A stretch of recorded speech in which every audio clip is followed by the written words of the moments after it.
Hi guys, welcome to the NCERTs. Already ఇప్పుడు మనం 9th class NCERT హిస్టరీలో ఉన్నామండి. లాస్ట్ క్లాస్లో మనం ఏం చెప్పుకున్నాము అంటే ఈ యొక్క ఫ్రెంచ్ రెవల్యూషన్ గురించి మాట్లాడుకున్నాం. ఈ యొక్క ఫ్రెంచ్కి సంబంధించినటువంటి ఈ యొక్క రెవల్యూషన్ అనేది ఏంటి, ఎలా వచ్చింది, ఎప్పుడు స్టార్ట్ అయింది, దానిలో ప్రధానమైనటువంటి అంశాలు ఏంటి అనే వాటి గురించి మాట్లాడుకున్నాం. ఇప్పుడు మనం నెక్స్ట్ మాట్లాడుకోబోయే అంశం ఏంటి అంటే ఈ యొక్క socialism in Europe and Russian revolution గురించి ప్రధానంగా మాట్లాడుకుంటాం. ఈ రష్యన్ రెవల్యూషన్లో భాగంగా మనం ఏం చేస్తామంటే సోషలిజం గురించి కూడా మనం డిస్కస్ చేస్తాం అనమాట. అసలు ముందు మన రష్యన్ రెవల్యూషన్లోకి వెళ్ళబోయే ముందు సోషలిజం అంటే ఏంటో ముందు మనం తెలుసుకుందాం. అంటే సోషలిజం అంటే ఏంటంటే సామాజిక పరమైనటువంటి అంశాలనే ఉంటాయి అనమాట. అంటే ఒక సొసైటీలో మనకు సామాజికంగా, సోషల్గా, తర్వాత పొలిటికల్గా, నెక్స్ట్ ఇక పొలిటికల్గా plus and economy point of ఈ మూడింటిని మనం డిస్కస్ చేసాం అనుకోండి. ఎకనమిక్ పాయింట్ ఆఫ్ వ్యూలో మనం కనుక ఏదైతే ఉంటుందో దాన్ని మనం ఏమంటాం అంటే సోషలిజం అంటాం అనమాట. సో మనం రకరకాలుగా చూస్తూనే ఉన్నాం. మనం డెమోక్రసీ చూసాము. సో అంటే డెమోక్రసీ మన భారతదేశంలో ఉంది డెమోక్రసీ. సో మనం ఇంకా దాని గురించి చెప్పలేదు అనుకోండి. సో డెమోక్రసీ గురించి మనకు తెలుసు. సో మనకు ఈ యొక్క పెట్టుబడి వ్యవస్థ గురించి మనం విన్నాం. ఈ యొక్క అమెరికన్ లాంటి సొసైటీస్లో మనకు యొక్క ఇంతకుముందు కూడా మన ఫ్రెంచ్ రెవల్యూషన్ అప్పుడు కూడా మనం ఈ యొక్క డిక్టేటర్షిప్ గురించి తెలుసుకున్నాం. తర్వాత పెట్టుబడి వ్యవస్థ ఎవరైతే ఉన్నారో అంటే పెద్ద పెద్ద భూస్వాములు కావచ్చు, కులీనులు కావచ్చు, వాళ్ళ పెట్టుబడులు చూసాం. సో ఈ సోషలిజం అనేది ఇలాంటి డిఫరెంట్ టైప్స్ ఆఫ్ ఏవైతే ఈ యొక్క గవర్నమెంట్స్ కావచ్చు, ఇవన్నీ కూడా ఏంటంటే సమాజాన్ని ఈ యొక్క నడిపించడానికి ఉపయోగపడే ఒక సామాజిక పరమైనటువంటి ఈ యొక్క పరిపాలనా అంశాలన్నమాట. సో మన ఇప్పుడు డిక్టేటర్షిప్ అన్నా అంతే, తర్వాత మోనార్చీ అన్నా అలాంటిది. అంటే ఒక పరిపాలన, ఒక సొసైటీ నడవడానికి whether it is good or bad అండి, అది మంచా చెడు అనేది కాదు, ఒక సమాజాన్ని మనం నడిపించడానికి ఉపయోగపడే అంశాలన్నమాట. సో వాటికి డిఫరెంట్ పేర్లుగా పెట్టుకున్నాం. మోనార్చీ అన్నాం అనుకోండి, రాచరికం అని. తర్వాత ఈ యొక్క సోషలిజం అంటే ఈ యొక్క సామాజిక పరమైనటువంటి అంశాలు కలిగేటువంటిది. తర్వాత పెట్టుబడి వ్యవస్థ అంటే ఏంటి అంటే పెట్టుబడిదారులు ఎవరైతే ఉంటారో వాళ్ళ యొక్క అజమాయిషీలు నడిచే ప్రభుత్వం. అంటే ఇక్కడ ఏదైనా కానీ ఒక పేరు ఇచ్చామంటే ఆ పేరులో ఏంటంటే ఆ పేరు ఏం సూచిస్తుంది అంటే ఆ సమాజంలో ఎవరు పెద్ద అనే దాన్ని సూచిస్తుంది అనమాట.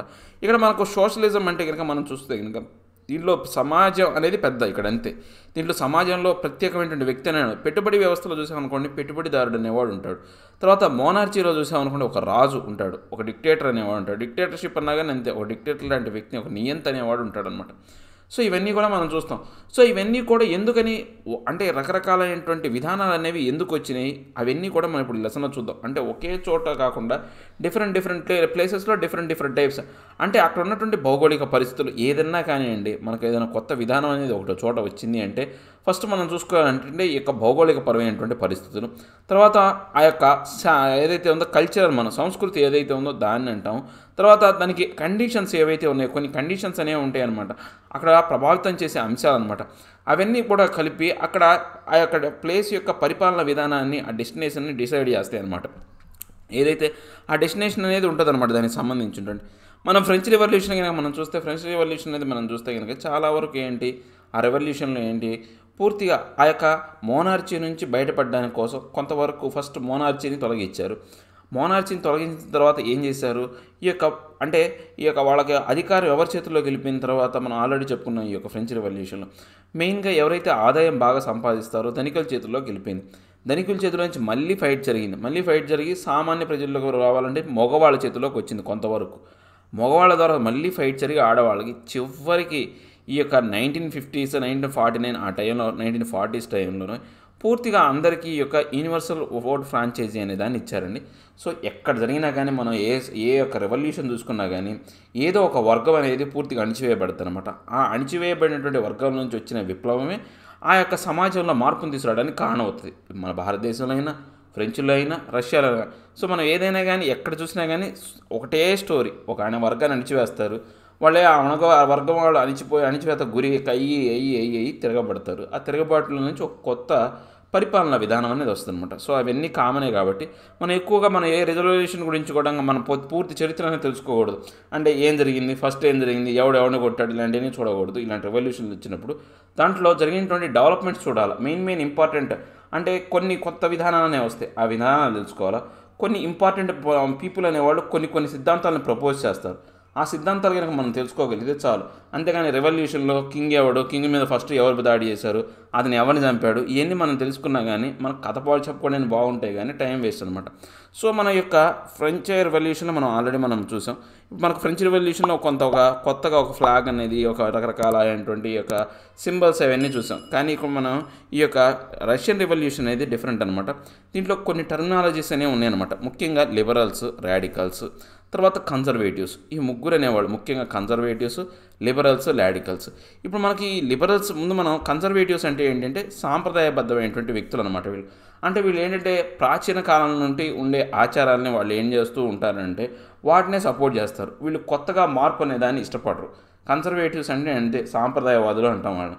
సో వాళ్ళు కొత్తగా మార్పు అనేది ఇష్టపడరు అనమాట. అంటే ఏంటి, మోనార్చీ ఉందనుకో మోనార్చీనే ఇష్టపడతారు, లేదా డెమోక్రసీ ఉందనుకో దాన్ని ఇష్టపడతారు. ఏది ఉంటే దాన్ని కంటిన్యూ చేస్తారు, కానీ కొత్త ఆలోచనలు అనేవి ఇష్టం ఉండదన్నమాట. కానీ వీళ్ళ పరిస్థితి ఏమైంది, ఫ్రెంచ్ రెవల్యూషన్ వచ్చిన తర్వాత వీళ్ళు కూడా కొత్త దాన్ని ఆహ్వానించడం అనేది మొదలుపెట్టారనమాట. ఈ కన్జర్వేటివ్స్ కూడా కొత్త దాన్ని ఆహ్వానించడం అనేది మొదలుపెట్టారు. కాకపోతే వాళ్ళు ఏం నమ్మారు అంటే పాత సిద్ధాంతాలు మనం గౌరవించాలి. కన్జర్వేటివ్స్ ఏం చెప్తారంటే పాతది మంచిదే, కొత్తదాన్ని మనం తీసుకోవాలి. పాతది మంచిదే, కొత్తది మంచిదే. పాత సిద్ధాంతాన్ని మనం గౌరవించాలా. దాంతోపాటు కొత్తగా వచ్చే సిద్ధాంతాలు ఏవైతే ఉంటాయో వాటిని ఏం చేయాలంటే నిదానంగా ఇంప్లిమెంట్ చేయాలి. ఒక్కసారిగా డ్రాస్టికల్ చేంజ్ అనేది తేకూడదు. ఈరోజు ఒక కొత్త సిద్ధాంతం, రేపు ఒక కొత్త సిద్ధాంతం, అలా ఒక 10-15 ఏళ్ళకి మనం సొసైటీని మార్చుకుందాం అనే రకమైనటువంటి విధానం కలిగిన వాళ్ళని మనం కన్జర్వేటివ్స్ అంటాం. సో ఇక లిబరల్స్ అంటే వాళ్ళ పేరులోనే స్వేచ్ఛ అనేది ఉందన్నమాట. ఈ లిబరల్స్ అనే వాళ్ళు ఏం చేస్తారంటే వీళ్ళు ఎలా ఫీల్ అవుతారంటే సమాజంలో అంటే ఈ యొక్క రిలీజియస్ ఆధారితంగా ఈ యొక్క డిస్క్రిమినేషన్ని వాళ్ళు పూర్తిగా వ్యతిరేకిస్తారు. మనం ఆల్రెడీ ప్రతి సొసైటీలో చూస్తే కనుక కొన్ని డిస్క్రిమినేషన్స్ అనేవి ఉంటాయండి. మతపరమైనటువంటి డిస్క్రిమినేషన్స్ కావచ్చు, కలర్ పాయింట్ ఆఫ్ వ్యూలో కావచ్చు, ముఖ్యంగా క్యాస్ట్ బేస్డ్ డిస్క్రిమినేషన్స్ అనేవి ఉన్నాయి. అవి యూరోప్లో కూడా ఉన్నాయి. సో ఆ యొక్క విధానాన్ని పూర్తిగా వీళ్ళు వ్యతిరేకిస్తారంటే ఈ లిబరల్స్ అనేవాళ్ళు ఆ విధానాన్ని పూర్తిగా వ్యతిరేకిస్తారు. దాంతోపాటు వీళ్ళు ఏం చేస్తారు అంటే ఇంకా ఆ యొక్క ప్రత్యేకమైనటువంటి గవర్నమెంట్ అనేది కావాలన్నమాట. ఈ యొక్క డైనాస్టిక్ రూల్ ఏదైతే ఉందో ఆ యొక్క రూల్ని కూడా, పరిపాలన విధానం కూడా వ్యతిరేకిస్తారనమాట. అంటే మోనార్చీని దాన్ని వ్యతిరేకిస్తారు. దాంతోపాటు ఒక ఎలక్టెడ్ మిలిటరీ గవర్నమెంట్ అనేది కావాలి. రిప్రజెంటేటివ్స్ కలిగినటువంటి ఎలక్టెడ్ మిలిటరీ గవర్నమెంట్ అనేది ఉండాలా. అది కూడా ఒక ప్రత్యేకమైనటువంటి ఈ యొక్క చట్టం ద్వారా ఆమోదించబడినటువంటి లా ఉండాలా. దానికి ఈ యొక్క న్యాయపరమైన రాజ్యాంగంలో కలిగినటువంటి ఈ యొక్క ఇంటర్ప్రిటేషన్స్ ద్వారా ఈ యొక్క న్యాయపరమైనటువంటి మంచి వెల్ ట్రైన్డ్ ఉన్నటువంటి వాళ్ళ యొక్క ఆ యొక్క కనుసరణలోనే ఈ యొక్క చట్టం అనేది ఉండాలి అని అన్నీ చెప్తారు. అంటే ఇవన్నీ మనం వినటానికి ఎలా ఉంటుంది, పార్లమెంటరీ వ్యవస్థ ఉండాలా, ఈ యొక్క జ్యుడిషియల్ రివ్యూ ఉండాలా, దాంతోపాటు ఈ యొక్క అన్నీ ఉండాలి అని చెప్తారు. కానీ వీళ్ళు మాత్రం డెమోక్రటిక్స్ కాదు. అంటే డెమోక్రటిక్ అంటే ప్రజాస్వామ్యబద్ధమైనటువంటి పరిపాలన విధానం కాదు. ఎందుకంటే వీళ్ళు ఇన్ని చెప్పిన వాళ్ళు ఒక్కదాన్ని వ్యతిరేకిస్తారనమాట. అంటే యూనివర్సల్ అడల్ట్ ఫ్రాంచైజీ అనే దాన్ని పూర్తిగా వ్యతిరేకిస్తారు వీళ్ళు. యూనివర్సల్ అడల్ట్ ఫ్రాంచైజీ అనేదాన్ని ఒప్పుకోరనమాట. అంటే వీళ్ళు ఎలా జనాలను ఎన్నుకుంటారు అంటే ఎవరైతే డబ్బు కలిగిన వాళ్ళకి మాత్రమే ఓటు హక్కు అనేది ఉంటుంది, కానీ వయో ప్రాతిపదిక మీదుగా ఓటు హక్కు అనేది ఇవ్వరు. కాబట్టి ఇది డెమోక్రసీ కాదు. చెప్పిన కొన్ని అంశాలు అనేవి డెమోక్రసీని మనకు ప్రతిబింబించే విధంగా ఉన్నప్పటికీ కూడా అవి డెమోక్రసీ మాత్రం కాదు. సో మనకు వీళ్ళు దీన్ని పూర్తిగా వ్యతిరేకించడం కారణంగా సో ఈ విధానం కూడా ఎప్పుడైనా సరే డెమోక్రసీ అనేది అంటే అందరికీ ఆమోదయోగ్యమైంది ఉండాలి. దాంతోపాటు వీళ్ళు ఆడవాళ్ళ ఓటు కూడా ఇష్టపడరు అనమాట. ఆడవాళ్ళ ఓటుకు సంబంధించిన వాళ్ళు కూడా వ్యతిరేకంగా ఉంటారు. ఇంకా రాడికల్స్ గురించి మనం మాట్లాడుకుంటే ఏంటంటే వీళ్ళు పూర్తిగా కాంట్రాస్ట్ అనమాట. ఈ లిబరల్స్ ఎవరైతే ఉన్నారో వాళ్ళకు పూర్తి వ్యతిరేకంగా ఉంటారనమాట. సో ఈ యొక్క వీళ్ళ ఉద్దేశం ప్రకారం ఏంటంటే దేశంలో మెజారిటీ ఆఫ్ పీపుల్ ఏ వర్గానికి చెందిన వాళ్ళు ఉంటారో పరిపాలన అనేది వాళ్ళ వర్గానికి చెందిన వాళ్ళే ఉండాలా. సో ఒక దేశంలో బాగా పెట్టుబడిదారులు ఉన్నారనుకోండి, ఎక్కువ మంది జనాభా, ఒక 100 మంది జనాలు ఉన్నారనుకోండి, దాంట్లో ఒక 90 మందో లేకపోతే ఒక 70 మందో పెట్టుబడిదారులు ఉన్నారనుకోండి, పెట్టుబడిదారులదే పరిపాలన ఉండాలి. లేదా ఒక 100 మంది జనాభా ఉంటే ఒక 70 మందో 80 మందో ఈ యొక్క ఎవరైతే ఉన్నారో వ్యవసాయదారులు ఉంటే వ్యవసాయదారుల యొక్క అనుకూలంగా చట్టం అనేది ఉండాలి. అంటే ఏ డిపార్ట్మెంట్ ఉంటే వాళ్ళకి ఆ డిపార్ట్మెంట్కి అనుకూలంగా ఉండాలి. దీంట్లో పాటు వీళ్ళు ఏంటంటే ఈ యొక్క అందరి ఓటు హక్కు విధానాన్ని, యూనివర్సల్ ఓటు ఫ్రాంచైజీ అనే దాన్ని వీళ్ళు యాక్సెప్ట్ చేస్తారు. ఎవరు ఈ రాడికల్స్ అనేవాళ్ళు యాక్సెప్ట్ చేస్తారనమాట. సో వీళ్ళు ఉమెన్ కూడా ఉమెన్ యొక్క ఓటు హక్కు కూడా ఇస్తారనమాట. వాళ్ళకు కూడా ఓటు హక్కు అనేది ఇస్తారనమాట. సో దీని ప్రకారం ఏంటంటే ఈ యొక్క వీళ్ళు ఏంటంటే ఈ యొక్క ల్యాండ్ ఓనర్స్ కావచ్చు, లేకపోతే ఈ యొక్క ఫ్యాక్టరీ ఓనర్స్ ఎవరైతే ఉన్నారో వాళ్ళని పూర్తిగా లిబరల్స్ ఎవరైతే ఓటు హక్కు ఇచ్చారో వాళ్ళని వ్యతిరేకిస్తారనమాట. లిబరల్కి పూర్తి వ్యతిరేకం అనమాట ఇది.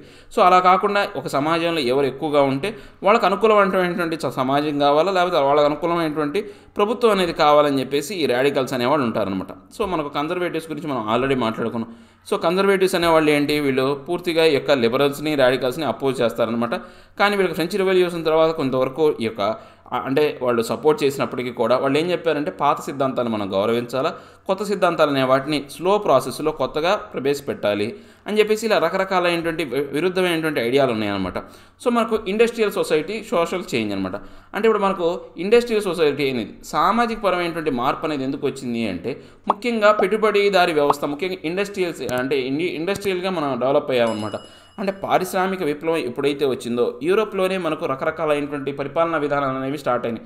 మన భారతదేశంలో ఎక్కువ కూడా రాచరికమే ఉండేది. ఆ రాచరికం అనేది ఈ యొక్క బ్రిటిష్ వాళ్ళు వచ్చిన తర్వాత కనుమరుగైపోయి బ్రిటిష్ వారి పరిపాలన, కొంతవరకు రాచరికం అనేది రకరకాలుగా ఉండేవి. అప్పుడు మన భారతదేశంలో ఒక సిద్ధాంతాలు అనేవి ఉండేవి.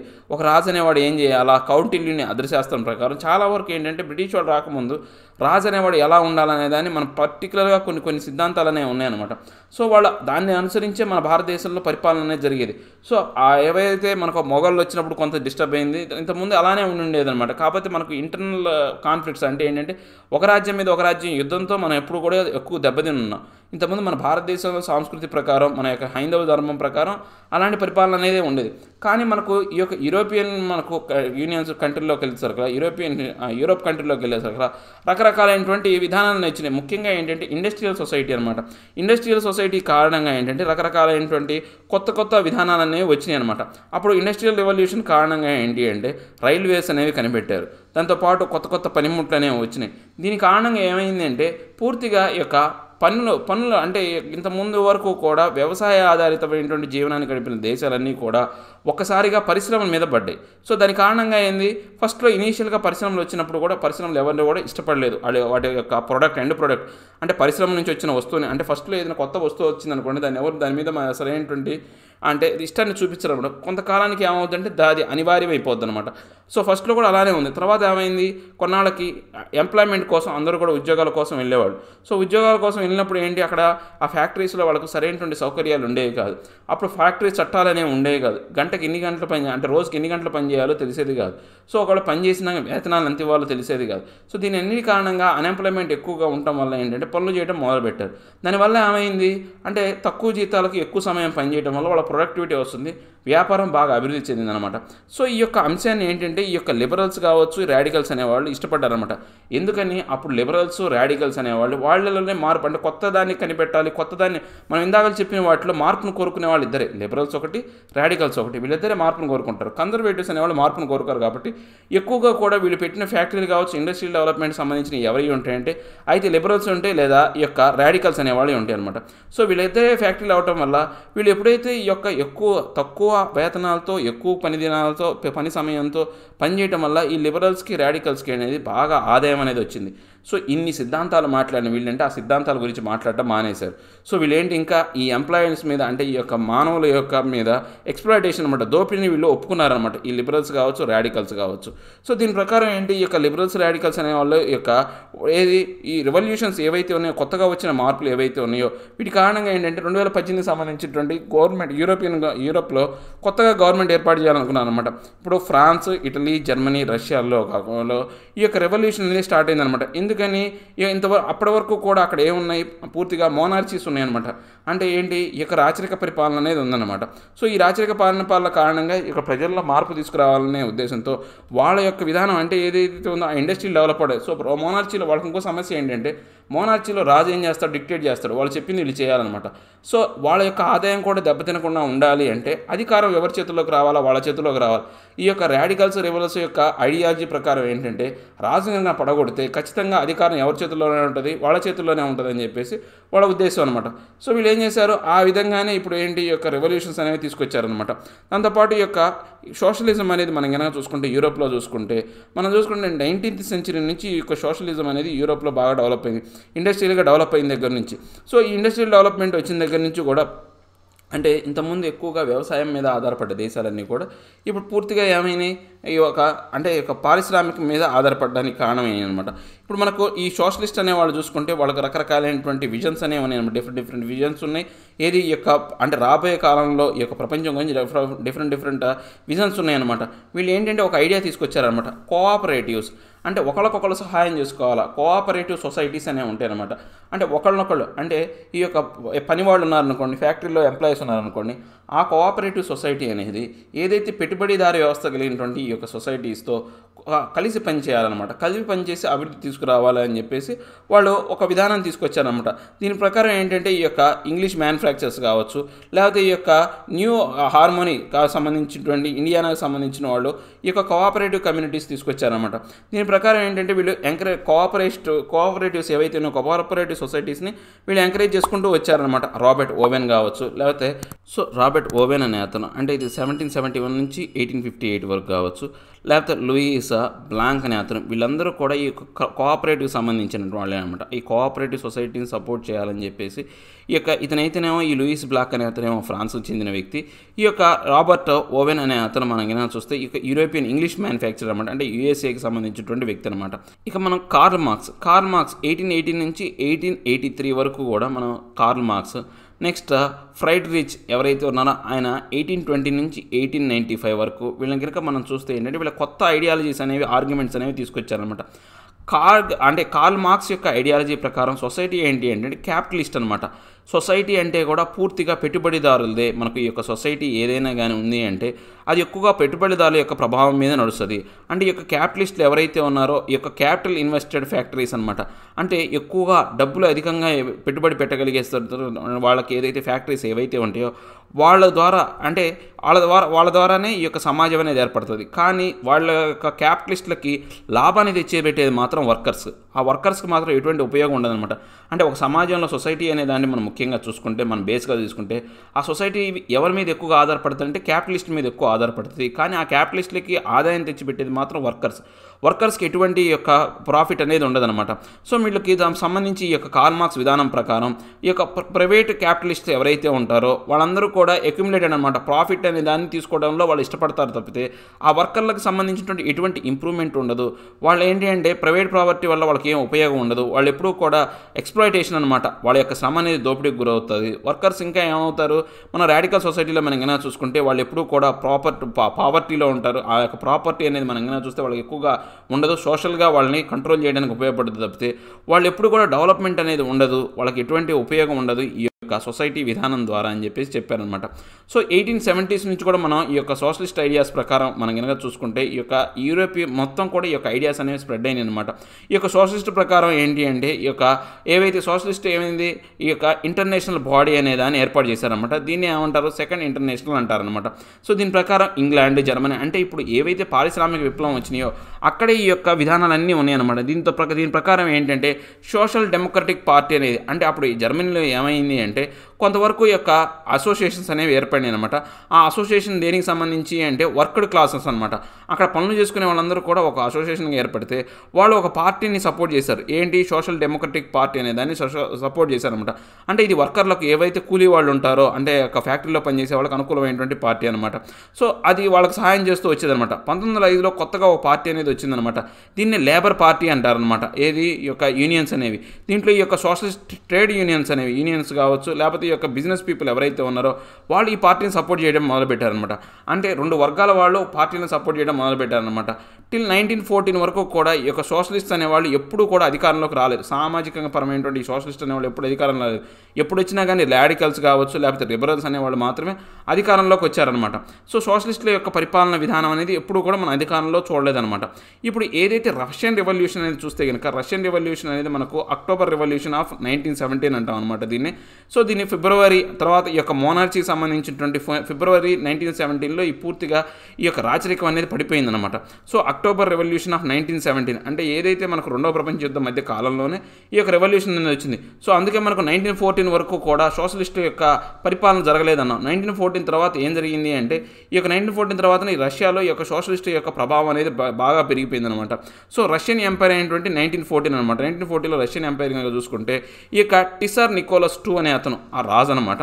సో ఇతని ద్వారా యొక్క పరిపాలన ఏదైతే టిసరిస్ట్ రష్యా అనేవాళ్ళు అనమాట. సో ఇది ఏంటంటే ఇక్కడ గ్రీక్ ఆర్థోడాక్స్ అంటే ఇక్కడ ఏంటంటే పూర్తిగా ఏంటంటే అప్పుడు రష్యా అంటే మనం కనుక చూసుకుంటే ఈ మాస్కో కాకుండా ఇంకా ఇప్పుడున్నటువంటి ప్రస్తుతం ఉన్నటువంటి ఫిన్లాండ్, లిథుయానియా, తర్వాత ఈస్టోనియా, తర్వాత పోలాండ్ అంటే కొన్ని పార్ట్స్ ఆఫ్ పోలాండ్, ఉక్రెయిన్, తర్వాత బెలారస్ ఇవన్నీ కూడా దాంట్లో భాగమై ఉండేది అన్నమాట. రష్యాలో భాగమై ఉండేది. అవే కాకుండా మనకు ఈ యొక్క సెంట్రల్ ఏషియన్ స్టేట్స్ అయినటువంటి ఏవైతే జార్జియా కావచ్చు, ఆర్మేనియా కావచ్చు, అజర్బైజాన్ కూడా ఇవన్నీ కూడా రష్యన్ దాంట్లో ఉండే. ఈ రష్యాలో ఉన్నటువంటి ఈ యొక్క పరిపాలన అంటే ఒక మతం అనేది రిలీజియస్ చూసుకుంటే కనుక ఆర్థోడాక్స్ క్రిస్టియానిటీ అనమాట. ఆర్థోడాక్స్ అంటే ఏంటంటే బాగా మత ఛాందస్యం కలిగిన వాళ్ళని మనం ఆర్థోడాక్స్ అంటాం అనమాట. క్రిస్టియానిటీలో మత ఛాందస్యం ఎక్కువ అనమాట. అంటే కొత్తదాన్ని వీళ్ళు ఆపాదించరు, ఒప్పుకోరనమాట.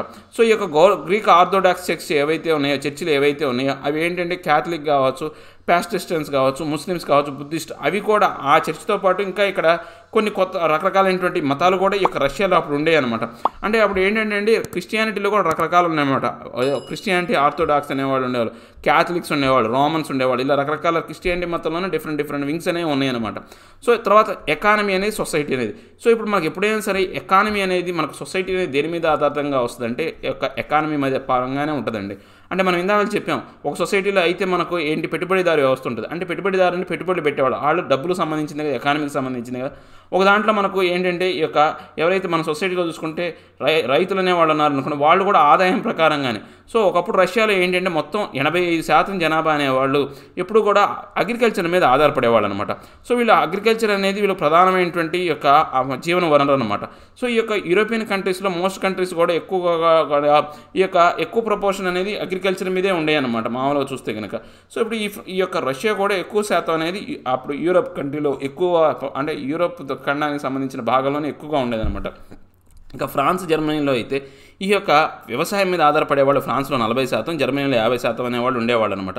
సో ఈ యొక్క మేజర్ అంటే ఈ యొక్క ఎక్స్పోర్టర్ అంతా కూడా రష్యా నుంచి మనం కనుక చూసుకుంటే గ్రెయిన్స్ అనేవి, అంటే వీళ్ళు ఎప్పుడు కూడా ఎగుమతులు అనేవి రష్యా వాళ్ళు ఏంటంటే ఆహార పంటలు అనేవి ఎక్కువగా చేసేవాళ్ళు అనమాట.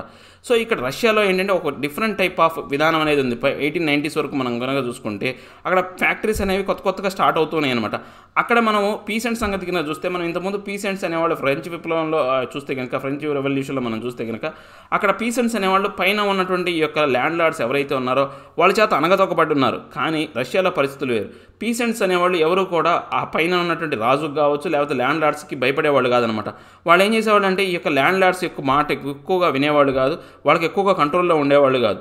ఆ యొక్క రాజు కూడా దాన్ని అంతగా పట్టించుకునేవాడు కాదు. రాజు అనేవాడు అతన్ని మెచ్చుకుంటే తప్పితే, అతనికి మంచి పేరు ఉంటే తప్పితే, రాజు దగ్గర మంచి పేరు ఉంటే తప్పితే కానీ ఈ యొక్క ప్రజల మీద ఎక్కువగా కమాండ్ ఉన్నవాడు ఆ రాజు అనేవాడు ఆయనకు చేరదీసేవాడు కాదనమాట.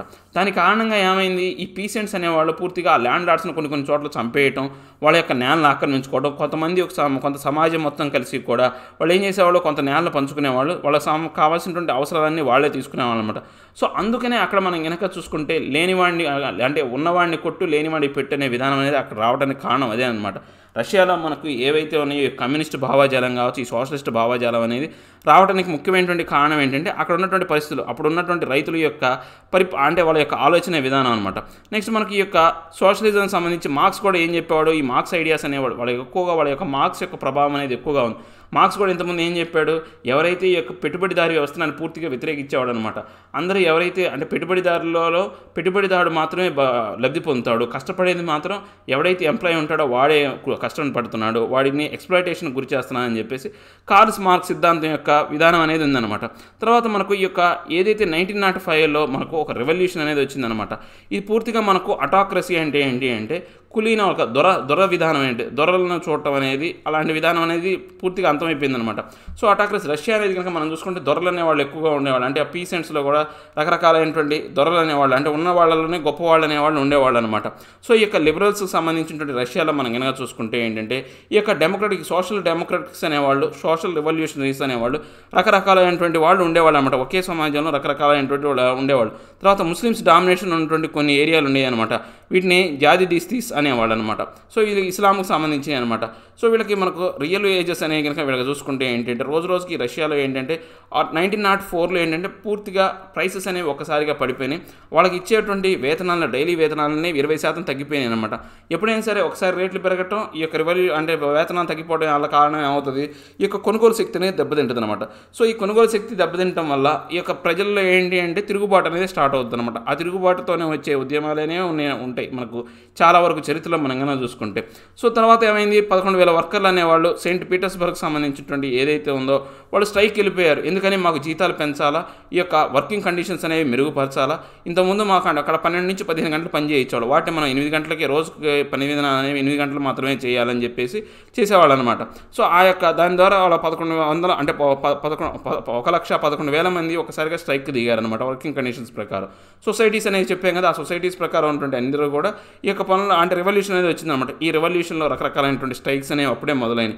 సో ఈ యొక్క సివిల్ లిబరేట్స్ కావచ్చు, lawyers, doctors, engineers, middle class workers వీళ్ళందరూ కూడా యూనియన్స్గా ఫామ్ అయ్యి వాళ్ళకి సంబంధించి రాజ్యాంగం అనేది కావాలి, ఎస్టాబ్లిష్డ్ సొసైటీలో రాజ్యాంగం అనేది కావాలి అని చెప్పేసి వాళ్ళు రెవల్యూషన్ తీసుకొచ్చారన్నమాట. ఈ యొక్క 1905 రెవల్యూషన్ ప్రకారం ఈ యొక్క టిసార్ ఎవరైతే ఉన్నాడో, రాజు ఎవరైతే ఉన్నాడో అతను ఏం చేయాలనుకున్నాడు, ఈ యొక్క పార్లమెంట్కి సంబంధించినటువంటి ఈ యొక్క కన్సల్టేటివ్ పార్లమెంట్ అనే దాన్ని ఏర్పాటు చేయాలనుకున్నాడు. దాన్నే మనం డూమా అంటాం అనమాట. సో ఇతను ఏంటంటే ఆ డూమాను ఏర్పాటు చేశాడే కానీ ఫస్ట్ డూమాను పెట్టిన కరెక్ట్గా 75 రోజుల్లోనే 75 డేస్లోనే దాన్ని మళ్ళీ అబాలిష్ చేశాడనమాట. సెకండ్ది అంతే, థర్డ్ది అంతే. అంటే ఆయన కన్సర్న్లోనే ఆయనకు ఎటువంటి ఆ డూమా అనేది ఆయన ఏర్పాటు చేస్తాడో ఆయనే దాన్ని కావాలంటే అబాలిష్ చేస్తాడనమాట. అతని మీద అతని యొక్క అధికారాలన్నీ పరిమితంగా పెట్టుకొని అతని మీద ఎటువంటి పెత్తనం చేయకుండా చేసేవాడు అనమాట. సో ఇక ఫస్ట్ వాళ్ళు ప్రపంచ యుద్ధం, మొదటి ప్రపంచ యుద్ధం అనేది స్టార్ట్ అయిందనమాట. ఈ మొదటి ప్రపంచ యుద్ధం ఎవరెవరి మధ్య జరిగింది అంటే జర్మనీ, ఆస్ట్రియా, టర్కీ. దానికి ఆపోజిట్ ఫోర్సెస్గా ఎవరున్నారు అంటే ఫ్రాన్స్, బ్రిటన్, రష్యా. ఈ మూడు దేశాలకి ఆపోజిట్గా జరిగిందనమాట.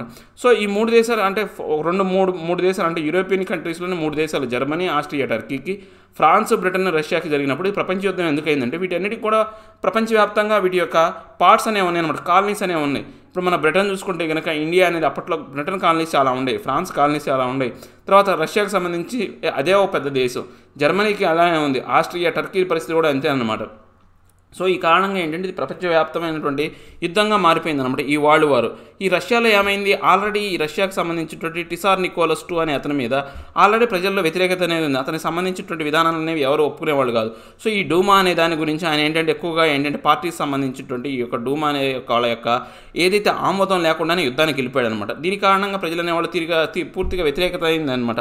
సో ఈ రష్యాలో ఉన్నటువంటి సైనికులు అనేవాళ్ళు ఈ యుద్ధంలో ఎక్కువగా పాల్గొనలేదు, కరెక్ట్గా ఆ యొక్క యుద్ధాన్ని చేయలేదు. సో జర్మన్ పౌరులు అంటే జర్మనీ నుంచి వచ్చినటువంటి ఫోర్సెస్ అనేవి పూర్తిగా ఈ యుద్ధంలో ఎక్కువగా ఆధిపత్యం సంపాదించారన్నమాట. చాలా వరకు ఈ యొక్క రష్యాకు సంబంధించినటువంటి ప్రాంతాలంతా కూడా వాళ్ళు ఆక్రమించేసుకున్నారనమాట.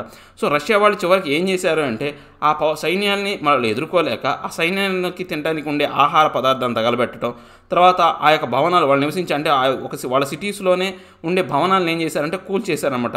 ఎందుకని సోల్జర్స్ వచ్చి ఆ సిటీస్లో ఉన్నటువంటి భవనాల్లో ఉంటారు అని చెప్పే ఉద్దేశంతో వాళ్ళు కూల్చేశారు.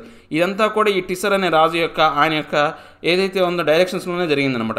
దీని కారణంగా ఒక్కసారిగా 20 లక్షల మంది శరణార్థులు అనేవాళ్ళు ఏర్పడ్డారనమాట.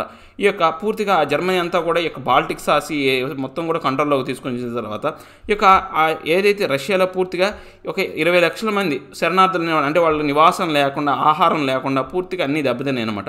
సో దీని కారణంగా ఏంటి, ఈ యొక్క 22 ఫిబ్రవరి అనేది మనం కనుక 1917లో కనుక చూసుకుంటే ఈ యొక్క వింటర్ ప్యాలెస్ అనేది ఒకటి ఉందన్నమాట. అక్కడ డోమ్ సంబంధించినటువంటి అంటే ఆ యొక్క నదీ పరివాహ ప్రాంతంలో ఒక సైడ్ అయితేనేమో ఈ యొక్క డోమ్ ఏదైతే ఉందో వాళ్ళ యొక్క కార్యకలాపాలు చెప్పి ఒక బిల్డింగ్ అనేది ఉంటుంది, భవనం అనేది ఉంటుంది. దాంతోపాటు రాజుకు సంబంధించినటువంటి భవనం అనేది ఉంటుంది. సో దాంతోపాటు ఇంకా ఏంటి అంటే ఇంకా ఆ యొక్క భవనంలో ఈ యొక్క అందరూ కూడా అసోసియేట్ అయ్యారు, ఎవరైతే ఈ యొక్క ఈ డోమ్స్కి సంబంధించినటువంటి నాయకులు అందరూ కూడా. ఈ యొక్క దాంట్లో ఇంకా ఏంటంటే ఈ యొక్క కార్మికుల్లో విప్లవం తీసుకొచ్చిన వాళ్ళు కూడా దీంట్లో కలిశారనమాట. ఉమెన్స్ అనేవాళ్ళు దీంట్లో ఇంటర్నేషనల్ ఉమెన్ డే అనేది ఆ రోజే వచ్చిందనమాట. ఎందుకని వచ్చింది అంటే ఆడవాళ్ళ యొక్క ప్రాముఖ్యత అనేది బాగా పెరిగిపోయింది. ఈ రెవల్యూషన్లో ఆడవాళ్ళ యొక్క ప్రాముఖ్యత పెరిగిపోయి ఈ యొక్క అంటే కంపెనీల్లో ఏవైతే ఉన్నాయో పెద్ద పెద్ద కంపెనీస్ అవే మనం కనుక చూసుకుంటే వాటిలో కూడా ఆడవాళ్ళు ఎక్కువ పనిచేసేవాళ్ళు అనమాట.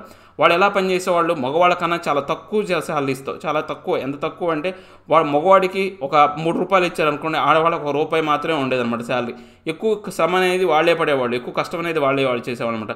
సో ఆడవాళ్ళకి ఎప్పుడు కూడా వివక్షత అనేది మన భారతదేశంలో కాదు ఎక్కడ చూసినా కానీ అలాంటి పరిస్థితి ఉందన్నమాట. ఆ తర్వాత మనకు ఈ యొక్క సండే 25 ఫిబ్రవరిలో మనం గవర్నమెంట్ పూర్తిగా అనేది ఈ యొక్క సస్పెండ్ అయిందనమాట. డ్రామా అనేది మన గవర్నమెంట్ అనేది సస్పెండెడ్ ద డ్రామా అంటే ఆయన కింగ్ అనే అతను డ్రామా సస్పెండ్ చేశాడు. సో ఈ యొక్క సస్పెండ్ చేయడం కారణంగా పొలిటికల్గా ఒకసారి రాజకీయపరమైనటువంటి అనిశ్చిత అనేది ఏర్పడిందనమాట. ఈ యొక్క లెఫ్ట్ బ్యాంక్లో మనం 26న డేట్ మనం కనుక చూసుకుంటే పూర్తిగా ఈ యొక్క 26న కావచ్చు లేదా 27న పోలీస్ హెడ్ క్వార్టర్స్ పూర్తిగా దాడి చేయబడినాయి, నాశనం చేయబడినాయి అనమాట.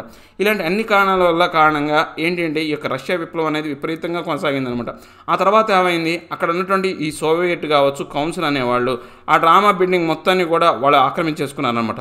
సో తర్వాత ఏం చెప్పారు, ఈ యొక్క నెక్స్ట్ డే ఏంటి, ఈ యొక్క టిస్సర్ అనే అతను పూర్తిగా అతని యొక్క పదవిని వదులుకున్నాడు అనమాట. ఆయన ఏమన్నారు, ఈ యొక్క మిలిటరీ కమాండర్స్ అనే వాళ్ళు ఏం చెప్పారు అంటే, మీరు మీ యొక్క రాజరికాన్ని వదులుకోండి, అబ్డికేట్ అంటే వదులుకోండి అని చెప్పారనమాట. సో ఆయన మార్చి 2nd ఏం చేశాడు, ఆయన యొక్క రాజరికాన్ని వదిలేసుకున్నాడు. సో ఆ డ్రామా లీడర్స్ అనేవాళ్ళు గవర్నమెంట్ ఫామ్ చేశారనమాట. ఆ గవర్నమెంట్ ఫామ్ చేసి రన్ చేయడం అనేది జరిగిందనమాట. సో ఈ యొక్క 1900 అంటే ఫిబ్రవరి 1917లో మనం కనుక చూసుకుంటే ఈ యొక్క అది మోనార్చీ అనేది పూర్తిగా పడిపోయిందనమాట. ఈ రష్యా విప్లవంలో మోనార్చీ అనేది పడిపోయింది. సో ఈ యొక్క రష్యా విప్లవంలో ఆడవాళ్ళ యొక్క ప్రాధాన్యత చాలా ఎక్కువ అనమాట. ఈ ఉమెన్ వర్కర్స్ కారణంగానే వాళ్ళు ఇచ్చినటువంటి ప్రోత్సాహంతో ఈ రష్యా విప్లవం అనేది సక్సెస్ఫుల్గా జరిగిందనమాట. తర్వాత ఈ ఫిబ్రవరి తర్వాత ఏమైందంటే, లెనిన్ అనే అతను, అంటే ఇంతకుముందు లెనిన్ అనే అతను ఉండేవాడు. అతను ఏంటంటే ఈ యొక్క రాజు టిస్సర్ అనే రాజు పూర్తిగా ఆయన్ని వెలివేశాడనమాట. ఆ దేశం నుంచి బహిష్కరించాడు, ఆయన దూరంగా వెళ్ళిపోయాడు. ఆ తర్వాత ఆయన వచ్చి ఈ యొక్క ల్యాండ్ లార్డ్స్ కావచ్చు, ఇండస్ట్రీస్ కావచ్చు, ఈ యొక్క ఏవైతే ఉన్నాయో ప్రొవిజనల్ గవర్నమెంట్స్ ఏవైతే ఉన్నాయో, అఫీషియల్ ఆర్మీ కావచ్చు, వాళ్ళు అవన్నీ కూడా ఏర్పడినాయి అనమాట. ఆయన చెప్పిన దాని ప్రకారం ఏంటంటే, బోల్షెవిక్ లీడర్స్ అనేవాళ్ళు 1917 ఏప్రిల్లో బోల్షెవిక్ లీడర్స్ అనేవాళ్ళు ఈ యొక్క వ్లాదిమిర్ లెనిన్ అనే అతను ఆయన రష్యా వచ్చి బోల్షెవిక్ అనే ఒక పార్టీ అనేది స్థాపించాడనమాట. సో ఈ యొక్క బోల్షెవిక్స్ అనేవాళ్ళు ఎప్పుడూ కూడా ఈ యొక్క యుద్ధాన్ని వ్యతిరేకిస్తూనే వచ్చారనమాట. మొదటి ప్రపంచ యుద్ధాన్ని వాళ్ళు వ్యతిరేకిస్తూనే వచ్చారనమాట. సో దీనికి సంబంధించినటువంటి డిక్లరేషన్ కావచ్చు, అవన్నీ కూడా ఏప్రిల్ థీసిస్ కింద లెనిన్ అనే అతను రిలీజ్ చేశాడనమాట. ఈ బోల్షెవిక్ పార్టీ అనేది మనం కనుక చూసుకుంటే తర్వాత కాలంలో ఏంటంటే కమ్యూనిస్ట్ పార్టీగా పేరు రూపాంతరం చెందింది, పేరు అనేది మార్చారనమాట. సో వీళ్ళు ఈ యొక్క బోల్షెవిక్ పార్టీ అనే వాళ్ళు ఇనీషియల్గా ఏంటంటే ఈ యొక్క సర్ప్రైజ్ ఈ యొక్క ఏప్రిల్ థీసిస్ ఎవరైతే ఈ లెనిన్ ప్రవేశపెట్టాడో దాన్ని చూసి వాళ్ళు చాలా వరకు ఆశ్చర్యపోయారనమాట. దీనికి సంబంధించి వాళ్ళు ఏంటంటే ఈ యొక్క సోషలిస్ట్ రెవల్యూషన్ ప్రకారం ఏంటంటే ఇది గవర్నమెంట్ అనేది ఏదైనా కానీ సపోర్ట్ చేయడానికి సంబంధించి రెవల్యూషనరీగానే ఉండకూడదు, ఈ యొక్క ప్రొవిజనల్ గవర్నమెంట్ మాత్రమే ఉండాలి. వీళ్ళు ప్రొవిజనల్ గవర్నమెంట్ని సపోర్ట్ చేశారు, కానీ సోషలిస్ట్ రెవల్యూషన్ అనేది దాంతోపాటు అనేది ఎక్కువగా కాకుండా ప్రొవిజనల్ గవర్నమెంట్ అనేది ఉండాలని చెప్పేసి చేశారనమాట. సో దీని ప్రకారం ఏంటంటే ఈ యొక్క ఇండస్ట్రియల్ ఏరియాస్ కావచ్చు, ఫ్యాక్టరీస్ కావచ్చు, కమ్యూనిటీస్ కావచ్చు, ఇవన్నీ కూడా ఏంటంటే ఇండస్ట్రియల్ దాని దగ్గర ఫ్యాక్టరీస్, వాళ్ళ యొక్క కంపెనీలన్నీ కూడా ఇండస్ట్రీస్ నడుస్తూ ఉంటాయి అనమాట. సో దీనికి సంబంధించినటువంటి ఈ యొక్క సోల్జర్స్ కావచ్చు, ఆర్మీ వాళ్ళు కావచ్చు, వాళ్ళు రకరకాలైనటువంటి ఆర్గనైజేషన్ అనేది ఫామ్ చేయొచ్చు అనమాట. దీని ప్రకారం 500 సోవియట్స్ అనేవి అంటే రకరకాలుగా విడిపోయింది అనమాట. ఈ రష్యా అనేది 500 భాగాలుగా సోవియట్స్గా ఏర్పడింది అనమాట. ఈ ప్రొవిజనల్ గవర్నమెంట్ ఏం చేస్తుంది, ఈ యొక్క బోల్షెవిక్ పార్టీ యొక్క ఇన్ఫ్లుయెన్స్ అనేది బాగా పెరిగిపోవడం వల్ల వాటి ద్వారా ఆ యొక్క పరిపాలన అనేది జరిగిందనమాట. సో ఈ యొక్క బోల్షెవిక్ అనేది డెమాన్స్ట్రేషన్స్ కావచ్చు 2017 జూలైలో వాళ్ళు ఏంటంటే పూర్తిగా రిప్రజెంటేటివ్స్గా మొదలుపెట్టారనమాట. ఆ బోల్షెవిక్ సంబంధించినటువంటి పార్టీ కావచ్చు అవన్నీ కూడా వచ్చినాయి. సెప్టెంబర్ 1917లో మనం కనుక చూసుకుంటే ఈ పీసెంట్స్ కావచ్చు, ఈ యొక్క రివల్యూషనర్స్, సోషలిస్ట్ రివల్యూషనర్స్, తర్వాత పీసెంట్స్ ఈ యొక్క seizure land between the July and September. అంటే ఈ ల్యాండ్ అంతా ఏంటి, ఇంతకుముందు పెద్ద ఈ యొక్క ల్యాండ్ లార్డ్స్ దగ్గర ఉన్నటువంటి ఏదైతే స్థలాన్ని అంతా కూడా ఏం చేశారు, వాళ్ళంతా సీజ్ చేసి ఈ యొక్క స్థలం అనేది ఎవరిది కాదు, అందరిది, సమానంగా అందరం పంచుకోవాలి, వచ్చే లాభాలను కూడా అందరూ సమానంగా, ఇంతకుముందు కార్ల్ మార్క్స్ సిద్ధాంతం ప్రకారం అదే లాభం అనేది సమానంగా పంచుకోవాలని చెప్పేసి చెప్పారనమాట. అక్టోబర్ 1917లో పూర్తిగా మనకు అక్టోబర్ రెవల్యూషన్ అని కూడా అన్నామని చెప్పేసి ఇంతకుముందు చెప్పుకున్నాం అనమాట. ఈ యొక్క ఏదైతే ఉందో ఈ బోల్షెవిక్ సంబంధించి బాగా పెరుగుతున్నప్పుడు లెనిన్ అనే అతను బాగా భయపడ్డాడు అనమాట. ప్రొవిజనల్ గవర్నమెంట్ అనేది మనం కనుక చూసుకుంటే అది ఎక్కువగా అంటే డిక్టేటర్షిప్లోకి వెళ్ళిపోయే అవకాశం ఉంది. ఈ ప్రొవిజనల్ గవర్నమెంట్ అనేది ఈ యొక్క బోల్షెవిక్ పార్టీ వల్ల డిక్టేటర్షిప్లోకి వెళ్ళిపోవచ్చు అని చెప్పేసి సెప్టెంబర్లో ఒక అంశాన్ని డిస్కస్ చేస్తూ వచ్చాడనమాట గవర్నమెంట్ సంబంధించి. ఈ బోల్షెవిక్ సపోర్టర్స్ అందరూ కావచ్చు, ఆర్మీ కావచ్చు, ఈ సోవియట్స్ కావచ్చు, ఫ్యాక్టరీస్ అనేవి కూడా ఇవన్నీ కూడా అంటే అన్నీ కలిసిపోయినాయి. ఎందుకని ఇప్పుడు ఈ యొక్క ప్రొవిజనల్ గవర్నమెంట్కి సంబంధించినటువంటి వాటిని వ్యతిరేకిస్తున్నాడు అనమాట. సో అక్టోబర్ 16, 1917 ఈ లెనిన్ అనే అతను ఈ యొక్క ఏదైతే పెట్రోగ్రాడ్ సోవియట్ అనే దానికి సంబంధించినటువంటి ఈ యొక్క బోల్షెవిక్ పార్టీ ఏదైతే ఉందో ఈ యొక్క సోషలిస్ట్ సీజ్ ఆఫ్ పవర్ అనమాట, వాళ్ళు అధికారాన్ని అంటే లెనిన్ దగ్గర నుంచి అధికారాన్ని చేజించుకోవాలని చూశారనమాట. సో ఈ యొక్క మిలిటరీ రెవల్యూషన్ కమిటీ కావచ్చు, వీళ్ళందరూ కూడా ఆ లెనిన్ దగ్గర నుంచి పూర్తిగా అధికారాన్ని లాగేసుకున్నారనమాట. ఎందుకని ఆయన యొక్క అంటే పెట్టుబడుల యొక్క దారుల యొక్క ప్రభావం అనేది పెరిగిపోయింది, ఎవరి సొసైటీస్ అనేవి వాళ్ళు పెరిగిపోయినాయి అనమాట.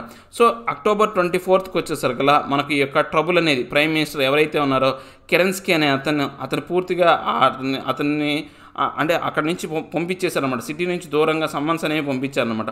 సో ఇలాంటి రకరకాలైనటువంటి మిలిటరీ పరిపాలన కారణంగా ఏంటంటే ఈ యొక్క వింటర్ ప్యాలెస్ అనేది మొత్తం కూడా వాళ్ళ చేతుల్లోకి వెళ్ళిపోయింది అనమాట, ఈ రివల్యూషనరీ ప్రాంతంలోకి వెళ్ళిపోయింది. సో ఏంటి అంటే ఈ యొక్క బోల్షెవిక్ పార్టీలోనే ఈ యొక్క ఏవైతే కొన్ని సమాజానికి సంబంధించిన వాళ్ళు, ముఖ్యంగా ఈ యొక్క ఇండస్ట్రీలు కావచ్చు, తర్వాత ఈ యొక్క ఏదైతే సోల్జర్స్ ఎవరైతే ఉన్నారో సైనికుల యొక్క ప్రభావం అనేది పెరిగిపోయిందనమాట.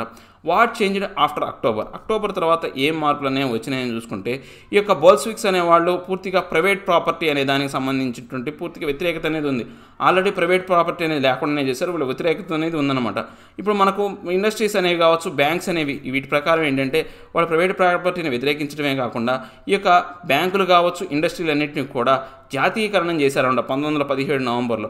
అంటే వాటికి ఎవరికి సంబంధించి ఇంతకుముందు ఏంటి జస్ట్ వాళ్ళు వ్యతిరేకించేవాళ్ళు, ఇప్పుడు దాన్ని జాతీయం చేయడం వల్ల ఎవరికి కూడా దానికి సంబంధించినటువంటి అధికారం అనేది ఉండేది కదా, అందరికీ సమానమైనటువంటి ఈ యొక్క ప్రభావం అనేది ఉందన్నమాట. సో ఇలా బోల్స్విక్ పార్టీ అనేది మనకు రష్యాలో ఏంటంటే రకరకాలైనటువంటి పరిస్థితులు, అంటే ఈ యొక్క 19 అక్టోబర్ 17 నుంచి వాళ్ళకు అంటే ఇప్పుడు సోషలిస్ట్ కంట్రీ అని చెప్పాను చూసారా, ఆ సోషలిస్ట్ కంట్రీ అనేది రావడానికి కారణం ఏంటంటే ఇదేనమాట. నెక్స్ట్ ఇక్కడ సివిల్ వార్ అనేది తయారైందనమాట. బోల్స్విక్ అంటే వీళ్ళు ఏంటి పూర్తిగా ఈ యొక్క పెట్టుబడి వ్యవస్థను బాగా దెబ్బతీశారు. పెట్టుబడిదారులకు అనే వాళ్ళకి సొంతగా ఫ్యాక్టరీలు కావచ్చు, లేకపోతే బ్యాంకులు కావచ్చు, స్థలాలు కావచ్చు, ఏమి ఉండేవి కాదు. దానివల్ల ఏమైందంటే ఆర్థికపరమైనటువంటి మందగమనం ఏర్పడింది. అంటే అందరిలో కూడా సమాజంలో ఏంటంటే ఒక నిస్సత్వం ఏర్పడింది. నాది కాదు కదా, అందరిది, నేను కాకపోతే ఇంకోటి చేస్తాడని. సో దాని కారణంగా అభివృద్ధి అనేది ఆగిపోయిందనమాట. ఈ యొక్క నాన్ బోల్స్విక్స్ అందరూ కూడా ఈ సొసైటీని పూర్తిగా వ్యతిరేకించారనమాట. ఎందుకని అభివృద్ధి ఉండాలి అంటే సమాజంలో పెట్టుబడిదారీ వ్యవస్థ కూడా ఉండాలి. పెట్టుబడిదారీ వ్యవస్థ లేకపోతే అభివృద్ధి అనేది ఉండదన్నమాట. రష్యాలో అప్పుడు 1918 నుంచి 1919 వరకు కూడా ఈ యొక్క ప్రభావం అనేది బాగా పెరిగిపోయి ఈ యొక్క సోషలిస్ట్ రెవల్యూషన్ అనేది వచ్చిందనమాట. సో మనకు ఈ యొక్క సమస్యలు అంటే ఈ యొక్క ప్రో టిసరీస్ అంటే ఏంటంటే ఆ టిసర్ అనే అతన్ని ఎవరైతే వాళ్ళకి అనుకూలంగా ఉండే వాళ్ళందరూ కూడా వైట్లు అనేవాడు అనమాట, వాళ్ళందరినీ కంట్రోల్ చేస్తూ వచ్చేవాళ్ళు అనమాట. రష్యన్ ఎంపైర్స్ కంట్రోల్ చేస్తూ వచ్చేవాళ్ళు. సో దీంతో పాటు ఏంటంటే వీళ్ళకి బ్యాకింగ్లో మనం కన్నా చూసుకుంటే ఒకదాన్ని అంటే రష్యా అనేది బాగా బలంగా తయారవుతుందని చెప్పేసి ఈ యొక్క ఫ్రెంచ్, ఆర్మేనియా, బ్రిటిష్, జపనీస్ అనే ట్రూప్స్ కూడా వీళ్ళ మీద వ్యతిరేకంగా కొంత ప్రభావం అనేది చూపించాయి అనమాట. సో దీని కారణంగా ఈ బోల్స్విక్స్ అనేవాళ్ళు సివిల్ వార్లో లూటింగ్, తర్వాత వాళ్ళ మీద అంటే యొక్క రకరకాలైనటువంటి దాడులు జరపడం, తర్వాత ఫెమైన్ అనేది అంటే కరువు కాటకాలు అనేవి సంభవించినప్పుడు. ఎందుకు కరువు కాటకాలు అనేవి సంభవించినాయి చెప్పాం కదా, అలసత్వం అనేది సమాజంలో ఒక అలసత్వం అనేది ఏర్పడుతుంది అనమాట.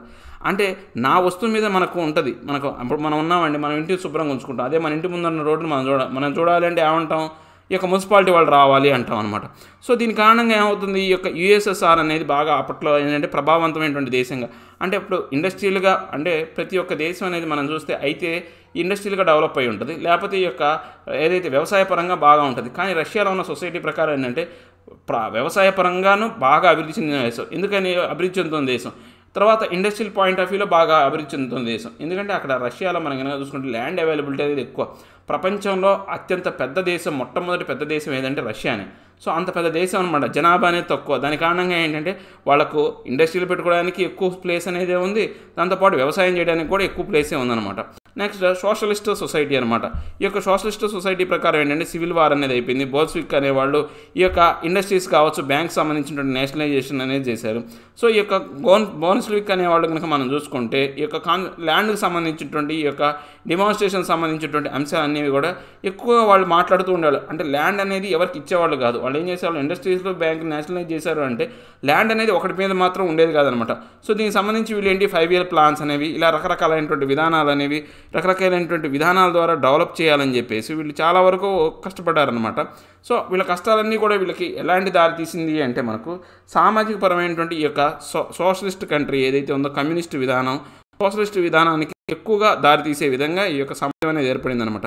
అప్పుడు ఏం చేశారు, విద్య అనేది అనివార్యం, విద్య అనేది ఉండాలా. ఎందుకని అప్పుడు మనం ఇంతకుముందు చెప్పినటువంటి రాడికల్స్, లిబరల్స్ అప్పుడు టైంలోనే వాళ్ళు ఏం చేశారు, సమాజంలో ఉన్నటువంటి ఈ యొక్క వర్కర్స్ ఎవరైతే ఉన్నారో వాళ్ళని సపోర్ట్ చేస్తూనే వస్తున్నారు. ఎలా సపోర్ట్ చేస్తున్నారు, తక్కువ జీతాలకు ఎక్కువ సమయం అనేది పనిచేస్తారు కాబట్టి వాళ్ళకి విద్య అనేది అవసరం అని చెప్పేసి వాళ్ళకి విద్య అనేది దాన్ని సపోర్ట్ చేశారు. ఆ విద్య ఉన్నప్పటికీ కూడా అంటే ఎప్పుడైతే విద్యావంతులు అయ్యారో అప్పటి నుంచి హక్కుల గురించి మాట్లాడడం జరిగిందనమాట. తర్వాత మనం ఇంకా నెక్స్ట్ మనం చూసుకుంటే ఈ యొక్క పీరియడ్ అనేది చూస్తే స్టాలిన్ పీరియడ్ అనమాట. ఈ స్టాలిన్ పీరియడ్ అనేది మనం ఏమైనా చూసుకుంటే 1927 to 1928లో ఈ యొక్క సోవియట్ యూనియన్, రష్యా అనేది చాలా వరకు ఏంటంటే గ్రెయిన్ సప్లై అనేది అంటే ఒకసారిగా వాళ్ళ యొక్క ఆహారం యొక్క సప్లై అనేది పూర్తిగా తగ్గిపోయిందనమాట. చాలా విపరీతమైనటువంటి సంక్షోభం అనేది ఏర్పడిందనమాట. దాంతోపాటు ఈ యొక్క ఫిక్స్డ్ ప్రైసెస్ ఏవైతే ఉన్నాయో ఆ గ్రెయిన్స్ సంబంధించినటువంటి ఏవైతే ఉందో గవర్నమెంట్ అనేది ఫిక్స్డ్ ప్రైసెస్ అనేది పెట్టింది. అంటే మీరు ఈ యొక్క గ్రెయిన్స్ అనేవి ఇంత రేటుకి అమ్మాలని గవర్నమెంట్ చెప్పింది. కానీ పీసెంట్స్ అనేవాళ్ళు దాన్ని ఇష్టపడలేదు అన్నమాట. ఆ ప్రైసెస్ ఉండడానికి ఇష్టపడలేదనమాట. సో అప్పుడు ఈ యొక్క పార్టీ హెడ్ ఎవరైతే ఉన్నారో అతను స్టాలిన్ అనమాట. సో ఈ స్టాలిన్ అనే అతను లెనిన్ చనిపోయిన తర్వాత ఆయన అధికారంలోకి వచ్చాడనమాట. సో ఈయన కొన్ని ఎమర్జెన్సీ మెజర్స్ అనేవి తీసుకొచ్చాడనమాట. సో ఈ రిచ్ పీజెంట్స్, ట్రేడర్స్, తర్వాత కంట్రీ సైడ్కి సంబంధించినటువంటి వాళ్ళు ఎవరైతే ఉన్నారో వాళ్ళకి సంబంధించినటువంటి హయ్యర్ ప్రైసెస్ కావచ్చు, వాటి ఏవైతే ఉన్నాయో పూర్తిగా అలాంటివన్నీ ఆపేసి తక్కువ ప్రైసెస్కి ఇచ్చే విధంగా ఆయన కొన్ని చర్యలు తీసుకున్నాడు అనమాట.